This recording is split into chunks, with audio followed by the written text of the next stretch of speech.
Salut public. Bon écoutez, très content de vous voir aujourd'hui. Je vous souhaite un bon lundi, je vous souhaite une belle semaine par ce beau temps, très ensoleillé. Alors voilà, je voudrais intervenir par rapport à tout ce que j'entends comme conneries en longueur de temps. Alors vous voyez les copains, les copines, là ça c'est des vraies épaulettes, hein. J'ai des rebords à mes épaulettes, mais j'ai pas de rebords à mes épaulettes, non, faut arrêter. C'est vraiment sapeur-pompier. Pour ceux qui me croient pas, c'est pas port illégal d'uniforme, sinon je vous invite à me porter plainte contre moi. Et là vous allez voir ce qui va vous arriver. Les foudres divines. Là je pense qu'il faudrait qu'on arrête de nous prendre que pour des cons. Pourquoi je dis ça? Depuis quelques jours, là, sur les ondes, vous voyez un film qui vous met en porte-à-faux, qui vous responsabilise. On est en train de vous dire, attention, si vous organisez des anniversaires avec votre famille, eh ben, tout doucement, votre famille, vous la voyez à l'hôpital. Alors, ça tombe bien. Là, c'est un colonel pompier qui vous parle. Moi, je vais vous donner des points concernant cette situation. Si vous voulez aujourd'hui nous rendre service, nous sapeurs-pompiers, alors déjà, lors de vos fêtes de famille, dans ce cas-là, vous n'y allez plus, mais si vous y allez plus, c'est pas le Covid qui tue, ça va être la consommation excessive d'alcool, ça on vous le dit pas. Ça va être la consommation excessive de shit, ça on vous le dit pas non plus. Aujourd'hui, on a le droit de fumer, on fait n'importe quoi. D'ailleurs, même nous, les sapeurs-pompiers, lorsqu'on recrute des jeunes, eh bien, on doit également s'assurer qu'ils ne sont pas consommateurs de produits illicites, parce que vous imaginez, un jeune qui prend aujourd'hui de la fumette, qui prend du cannabis, eh bien, lorsqu'il est au volant, il a un peu tendance à se prendre pour Sébastien Loeb. Malheureusement, c'est pas le cas.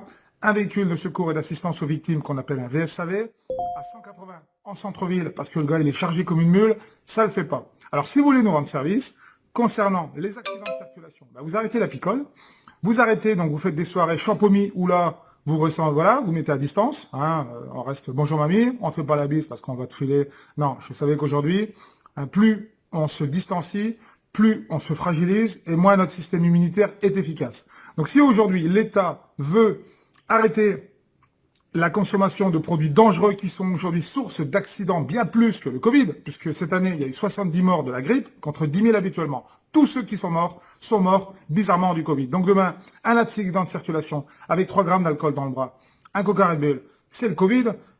Le cannabis, c'est le Covid. Aujourd'hui, toute mort est le Covid. Alors, je vais vous donner un scoop.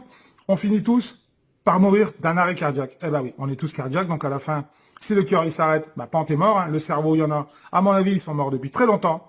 Donc aujourd'hui, stop, qu'on arrête la désinformation, qu'on arrête de nous raconter des conneries. Ces slogans où on va vous culpabiliser parce que vous allez aller chez vos amis, dans votre famille, on va interdire toutes les fêtes de famille. Dans ce cas-là, il faut arrêter la famille, il faut arrêter de se marier, il faut arrêter de faire des enfants, il faut tous nous éradiquer. Et demain, il faut sortir un arrêté qui dit que toute manifestation de plus d'une personne est interdite. Comme ça, on sera tranquille. Ils auront réussi. Malheureusement, ils ne vont pas réussir, puisque vous savez que la lumière l'emporte toujours sur les ténèbres. Ils savent qu'ils sont foutus et aujourd'hui, ils font feu de tout bois. Voilà, donc qu'est-ce qu'on fait? On vous maintient. On vous fait peur, parce que moi, vous imaginez que si je vais au feu, si je commence à avoir peur, forcément, je perds mes moyens. Je n'ai pas peur. Je n'ai peur de rien. J'ai peur d'avoir peur. Là, c'est pareil. À un moment donné, il faut arrêter. Il faut que ça se sache. Là, c'est du grand n'importe quoi. Arrêtez ces slogans publicitaires qui vous culpabilisent parce que vous faites des fêtes de famille. C'est parti. Il n'y aura pas de Noël, il n'y aura rien. On arrête tout. On arrête de vivre, en clair. On arrête de vivre. En attendant, l'État, lui, il se prend à chaque fois des contraventions. Le plus gros racketteur aujourd'hui, c'est l'État. Les radars, les prunes, les contrôles techniques, tout ce que vous voulez. Il y en a marre. Voilà. Donc, à un moment donné, si vous voulez nous rendre service, nous, les sapeurs-pompiers, eh bien, jouez pas avec les allumettes. Arrêtez la picole. Arrêtez la fumette. Les jeunes, quand vous sortez, mettez des préservatifs. Ça évitera les maladies sexuellement transmissibles. Comme dirait l'autre, faut arrêter. Si ça continue, il faudra que ça cesse. Donc aujourd'hui, point de clarinette, juste un coup de gueule qui veut dire, si ça continue, il faudra que ça cesse. Je pense que vous avez bien compris. Maintenant, mes détracteurs agricoles, je les... Voilà, bip, voilà, tant pis pour eux. Ils veulent me porter plainte, qui m'attaquent. Rendez-vous au tribunal. On rira bien qui rira le dernier. En attendant, toutes les vérités sont bonnes à dire, forcément, elles sont pas forcément bonnes à entendre. Voilà, c'est dit, ça méritait d'être dit. Maintenant, vous pouvez reprendre vos activités normales, vivez, embrassez-vous, téléphonez-vous, rencontrez-vous, souriez d'abord, parce que la vie est une longue maladie dont personne ne réchappe. Et mourir, quelque part, c'est un manque de savoir-vivre. Allez, hasta la vista, baby.